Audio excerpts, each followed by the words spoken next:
Assalamualaikum warahmatullahi wabarakatuh. Waalaikumsalam warahmatullahi wabarakatuh. Jadi teman-teman di sini saya akan memaparkan hasil respons paper saya. Jadi kan di buku Carl James di buku Errors in Language Unused Exploring Error Analysis pada tahun 1998 pada bab 4. Nah, di bab sebelumnya kita akan membahas atasin Esa. Benar. Pada bab sebelumnya membahas tentang locating errors atau menemukan kesalahan. Kemudian pada bab ini yakni kita membahas tentang describing errors. Jadi menjelaskan tentang kesalahannya itu. Jadi deskripsi kesalahan itu dapat dibenarkan untuk menggambarkan kesalahan pada peserta didik dalam istilah yang sesuai dengan target language-nya.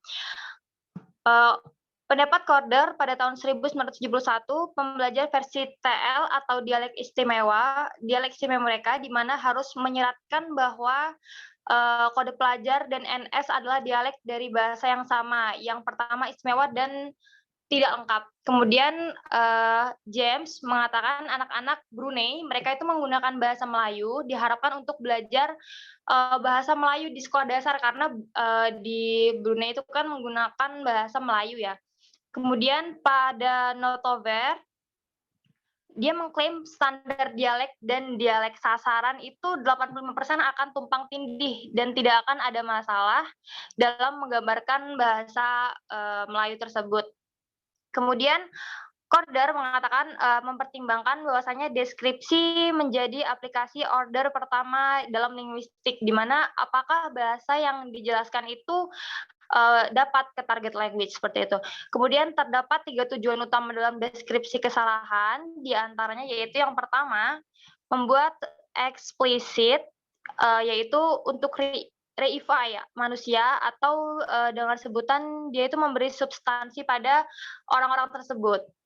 Kemudian yang kedua ada prasyarat untuk menghitung kesalahan, di mana untuk memastikan beberapa banyak contoh yang dimiliki. Dan yang terakhir yaitu memberi label kesalahan dengan menandakan bahwa hal tersebut adalah jenis kesalahan. Jadi itu respons paper yang dapat saya paparkan. Kemudian bagi teman-teman yang memiliki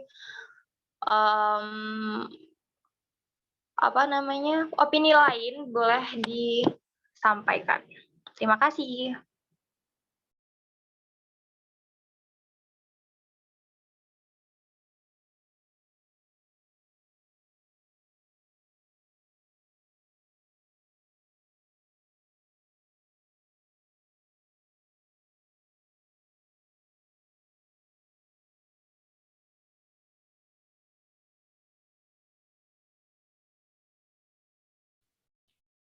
Langsung lanjut aja, Surapi.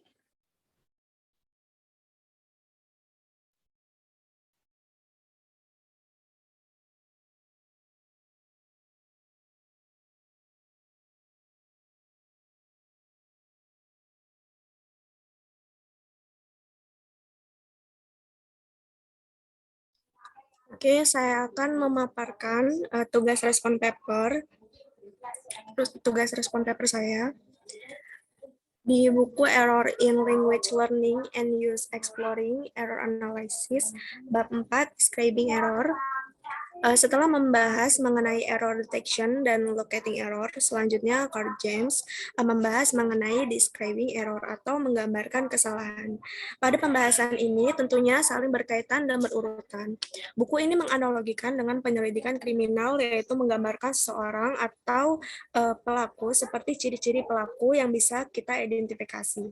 Jadi polisi meminta saksi mata untuk menunjukkan penjahat dan meminta saksi menjelaskan dia laki-laki atau perempuan. Ini disebut mengidentifikasi lokasi ke dalam deskripsi, seperti yang dijelaskan oleh Carl James. deskripsi kesalahan, yaitu untuk memberikan contoh atau menggambarkan siapa pelaku dari kesalahan tersebut. Pada subbab ini dijelaskan bahwa deskripsi kesalahan memiliki dua karakteristik. Yang pertama, harus dikembangkan dengan baik dan jelas. Yang kedua, yaitu harus dijelaskan dengan sederhana agar mudah dipelajari. Contohnya pada kalimat crispy mushroom tastes good if you build all in one. Pada kata all in one di sini mempunyai makna sekali gigit atau sekali hap.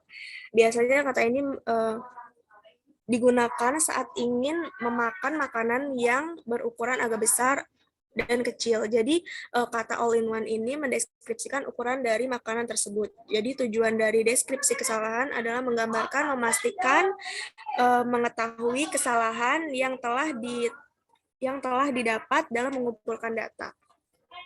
Jadi itu tugas respon paper saya. Bagi teman yang mempunyai pendapat, silakan disampaikan. Terima kasih.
Baik, di sini saya akan memaparkan hasil respons paper dari subbab yang berjudul Describing Errors.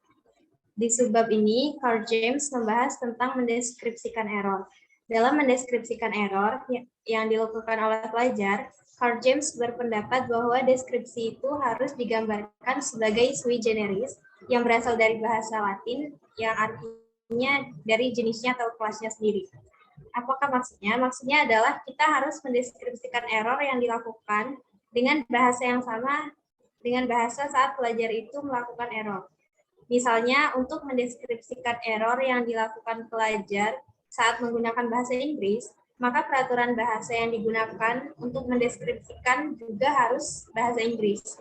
Di sini yang saya pahami maksudnya adalah tidak menjadikan aturan dari bahasa lain yang berbeda tata bahasanya untuk mendeskripsikan error yang dilakukan pelajar, kecuali jika tata bahasa yang mengandung error yang dilakukan pelajar dan tata bahasa dari bahasa yang akan digunakan untuk mendeskripsikan error itu terkait erat atau mirip. Misalnya bahasa Melayu Brunei dan Melayu standar seperti yang dicontohkan Carl James. Selanjutnya, Carl James mengutip dua karakteristik penting dalam mendeskripsikan error yang dilakukan pelajar dari Corder 1973, yaitu pertama, sistem yang digunakan harus dikembangkan dengan baik dan terperinci. Tata bahasa yang digunakan untuk mendeskripsikan error harus yang paling komprehensif.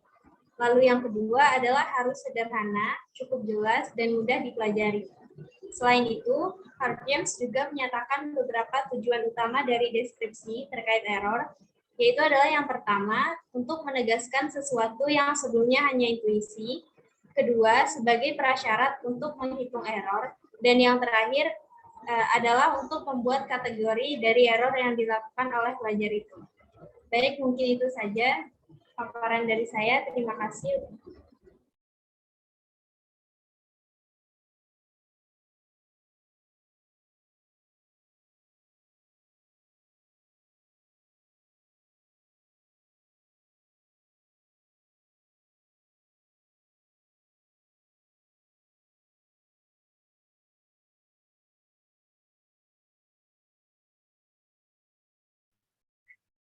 Oke, selanjutnya nama saya Putri Esa Ulfamima. Di sini saya akan menyampaikan hasil respon paper yang telah saya buat mengenai materi describing error. Suara saya ada nggak?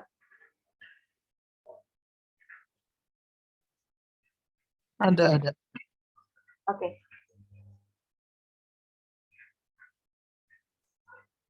Setelah membaca materi tentang describing error yang terdapat dalam buku Error in Language Learning and Use karya Carl James, sama seperti pembahasan sebelumnya, Carl James menggunakan sebuah analogi untuk memulai pembahasan terkait describing error itu sendiri. Ini bagus karena membuat pembaca ataupun pelajar lebih mudah untuk memahami apa yang dimaksud dari pemahaman itu sendiri.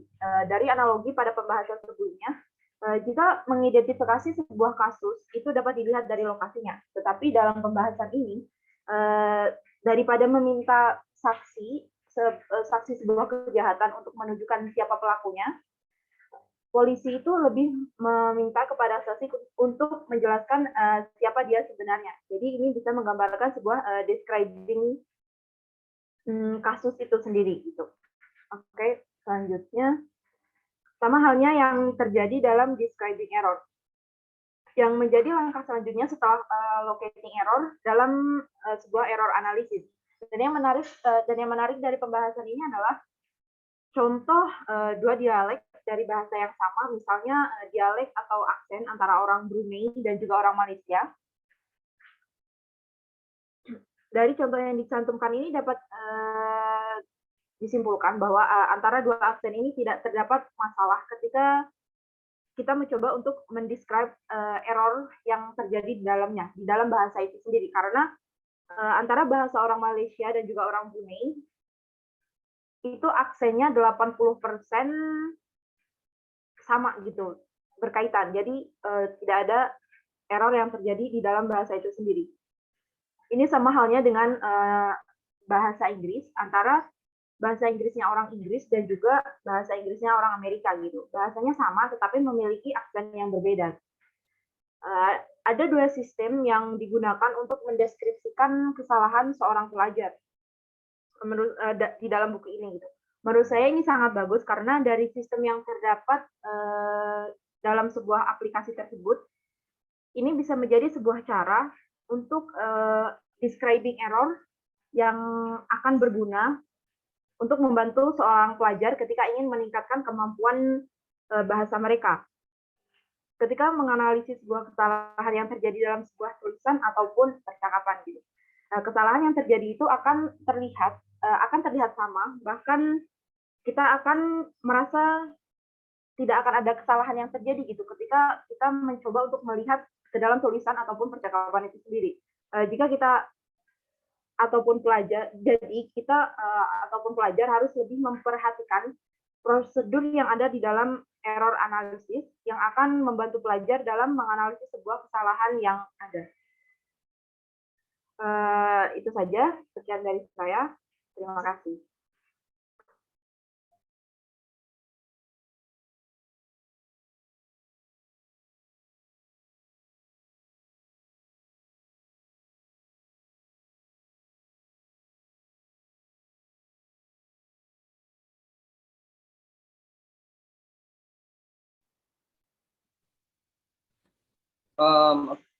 Baiklah, saya akan menjelaskan hasil respon paper yang saya buat tentang describing error dari bukunya Carl James.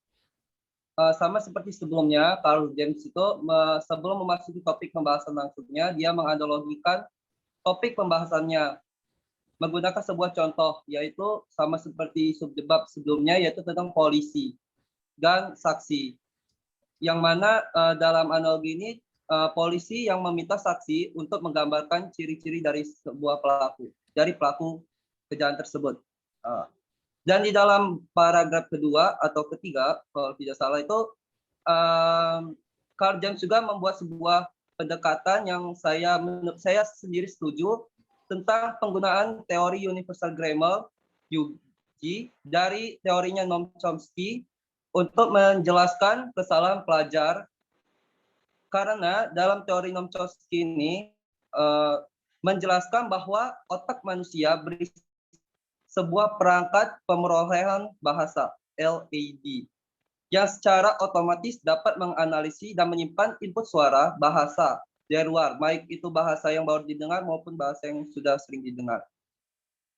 Di dalam teorinya Noam Chomsky juga ada yang disebut juga kemiskinan stimulus. Nah, kemiskinan stimulus itu tuh otak manusia dapat membedakan atau mengenali sebuah tata bahasa baik atau salah, bahkan dalam kalimat baru.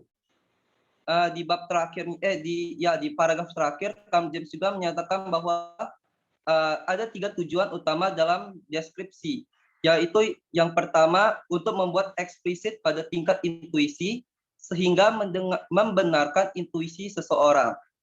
Yang kedua, sebagai prasyarat untuk menghitung kesalahan. Dan yang ketiga itu untuk membuat kategori. Pernyataan dari Carl James ini saya sangat setuju ya tentang tujuan deskripsi, karena ini sudah sangat dijelaskan secara singkat, padat dan jelas juga betapa pentingnya mendeskripsikan sebuah bahasa, terutama pada pelajar, agar dapat memudahkan dalam mengidentifikasi dan memperbaiki kesalahan yang diperbuat agar pelajar dapat paham kesalahan apa yang dilakukannya tidak akan mengulangi lagi. Itu saja hasil respon paper saya. Terima kasih.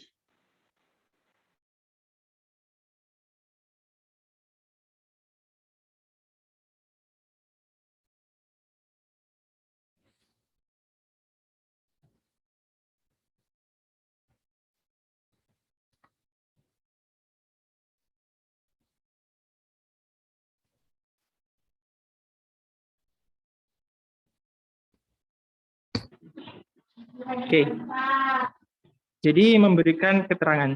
Ini kan tentang describing error kan? Baik. Di bukunya Carl James ini dianalogikan terlebih dahulu tentang masih terkait sama tindakan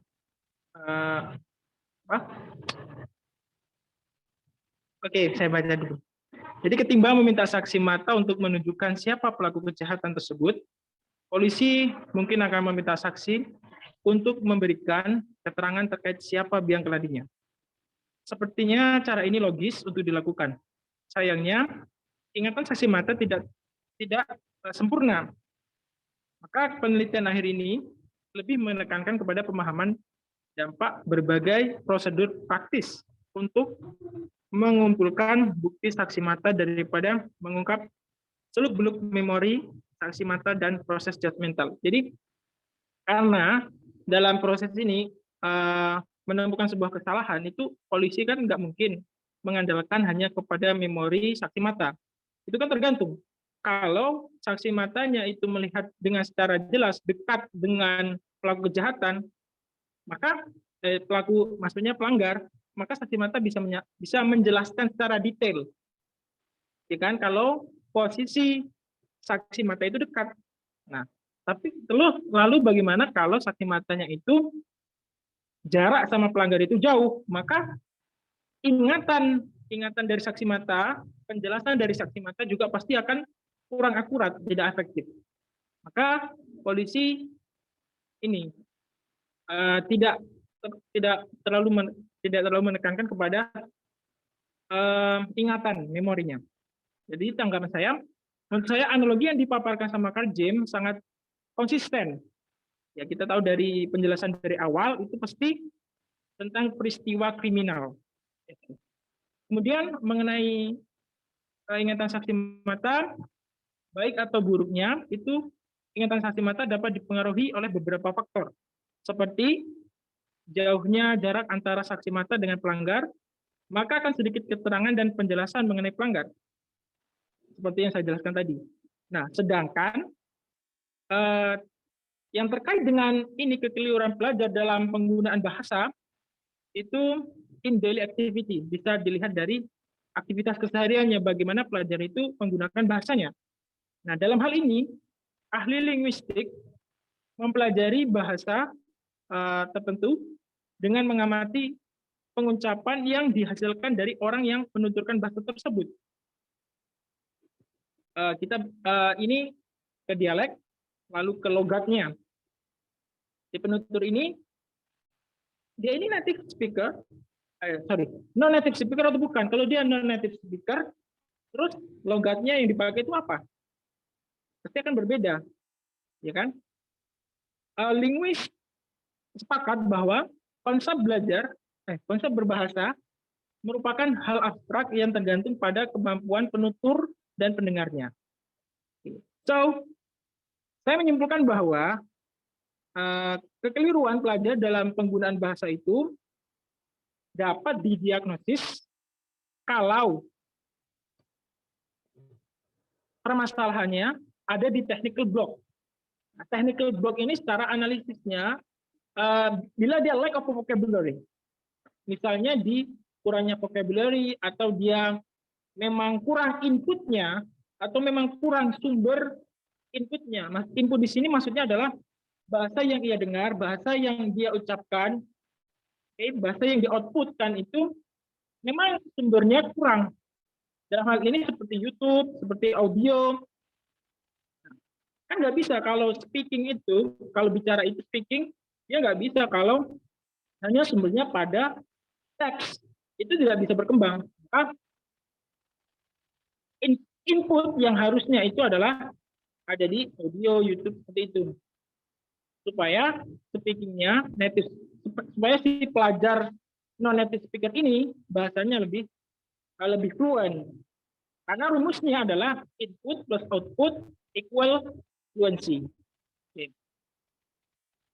Nah, sekarang kita ke contohnya.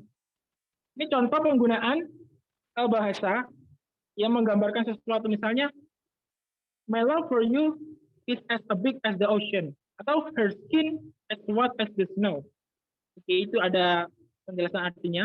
Nah, di situ kan ada memperjelas kalau noun sering menggunakan adjektif.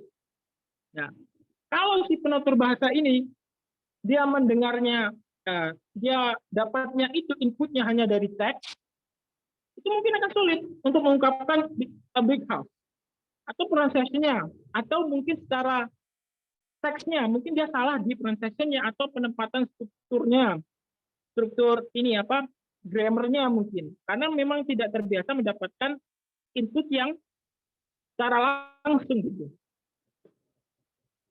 Oke, itu saja. Jadi untuk mempelajari sebuah bahasa itu kita harus belajar dari sumbernya itu dari native speaker-nya. Kalau memang tidak bisa dari native speaker, itu kita bisa menggunakan teknologi seperti dari YouTube, dari audio. Oke, thank you.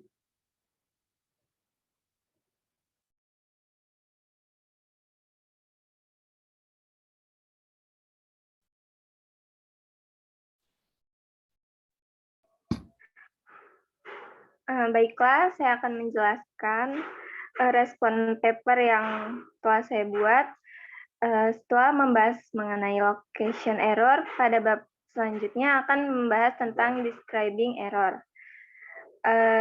Deskripsi kesalahan merupakan kelanjutan langkah dalam prosedur analitis untuk hipotesis antar bahasa. Bahwa bahasa pembelajaran adalah bahasa dalam diri sendiri yang terpenting kita semua sadar akan absurditas mendeskripsikan bahasa Inggris dalam bahasa Latin, dan untuk melakukannya menggunakan kategori deskriptif yang telah dikembangkan untuk bahasa tertentu. Menurut Corder 1973 menganggap deskripsi sebagai aplikasi linguistik tingkat pertama. Bahasa yang dijelaskan adalah target language, first language, dari pelajar atau dalam kasus kesalahan pelajar. Seharusnya pelajar dan guru tidak perlu mempelajari linguistik teoritis sebelum seseorang dapat melibatkan diri dalam analisis kesalahan pelajar dan kesalahan sendiri. Alasannya dapat melihat sedikit harapan untuk menggunakan tata bahasa universal, Chomsky, government, dan binding untuk menjelaskan kesalahan pelajar. Dalam bab ini, Carl James menyatakan ada 3 tujuan utama dalam deskripsi kesalahan, yaitu yang pertama untuk membuat eksplisit apa yang sebaliknya akan diam-diam dan pada tingkat intuisi untuk membenarkan intuisi seseorang. Yang kedua, prasyarat untuk menghitung kesalahan untuk memastikan berapa banyak contoh dari jenis yang dimiliki. Yang ketiga, pelabelan untuk membuat kategori memberi label kesalahan dengan apa yang disampaikan. Baiklah, itu saja sekian dari saya. Terima kasih.